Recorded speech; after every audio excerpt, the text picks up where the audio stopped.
Mein Name ist Peter Hallhammer, ich bin Historiker an der Universität Paris-1 Panthéon-Sorbonne in Frankreich und arbeite zur Zeitgeschichte Europas und Ostmitteleuropas. Heute befinden wir uns im Deutschen Historischen Museum in der Ausstellung Gewalt ausstellen. In dieser geht es um frühe historische Ausstellungen direkt nach 1945 zur NS-Besatzung in Europa.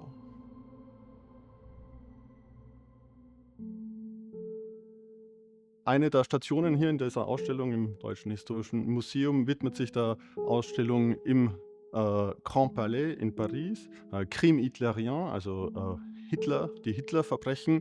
Einer der Höhepunkte dieser Ausstellung waren die sogenannten Dioramen. Das war ein Gang. Der Ausstellungskurator Jacques Billier nannte es auch den Leidensweg eines Patrioten. Man ging einen Gang entlang, einen relativ dunklen Gang, wo mehrere Objekte nachgebaut, rekonstruiert wurden, teilweise mit authentischen Objekten vor allem aus dem KZ Natzweiler-Struthof, dem einzigen Konzentrationslager auf französischem Boden. Und diese Rekonstruktionen in 3D, teilweise eben wie gesagt mit authentischen Objekten, sind wirklich auch Teil unseres heutigen sozusagen ikonografischen Gedächtnisses des Zweiten Weltkriegs, der Deportation und des Holocaust.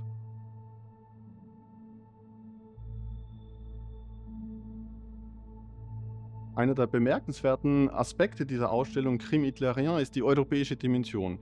Und die wird sofort deutlich, wenn die Besucher und Besucherinnen in die Ausstellung gehen. Der allererste Raum, in den sie treten, ist ein großer Raum mit einer überdimensionalen, mit einer riesigen Europakarte. Auf dieser Karte wurden die besetzten Gebiete Europas grau hervorgehoben. Aber wozu überhaupt diese Ausstellungen? In Paris sind auf jeden Fall zwei Aspekte wesentlich. Das eine ist die juristische Aufarbeitung der NS-Verbrechen, das andere ist auch die Nation wieder zu einen nach dem Zweiten Weltkrieg. Im September 1946 wurde in der Tschechoslowakei das Denkmal der Nazi-Barbarei eröffnet. Dazu wählte man den Ort Liberec. Warum Liberec? Liberec, zu Deutsch Reichenberg, war Teil der sogenannten Sudetengebiete.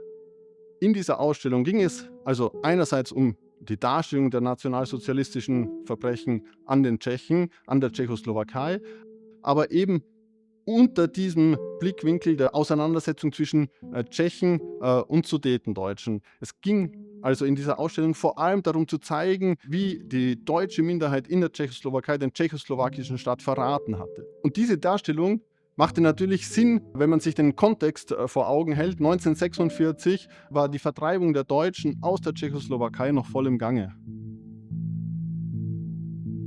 Wie in anderen Ausstellungen wurde auch im Denkmal der Nazi-Barbarei in Liberec der Holocaust und die jüdischen Opfer völlig marginalisiert. Dies kann man schon am Standort selbst zeigen. Die Hähnlein-Villa, die sogenannte Hähnlein-Villa, war eigentlich vor 1938 im Eigentum einer jüdischen Familie, der Familie Hersch, die noch vor dem Münchner Abkommen 1938 emigriert ist. Die Villa wurde danach arisiert, das heißt zwangsenteignet. Und diese Tatsache wurde im Museum völlig ignoriert, nicht angesprochen. Das zweite Beispiel ist die Thematisierung, die Repräsentation Theresienstadts. Rekonstruktionen aus Theresienstadt spielen in diesem Denkmal eine wichtige Rolle, aber nur ein Teil Theresienstadts wurde hier repräsentiert, nämlich die kleine Festung, das ehemalige Gestapo-Gefängnis. Aber das Ghetto Theresienstadt, in dem wesentlich mehr Menschen interniert wurden, 140.000 Juden und Jüdinnen, wurde in der Ausstellung in Liberec völlig ignoriert, nicht behandelt.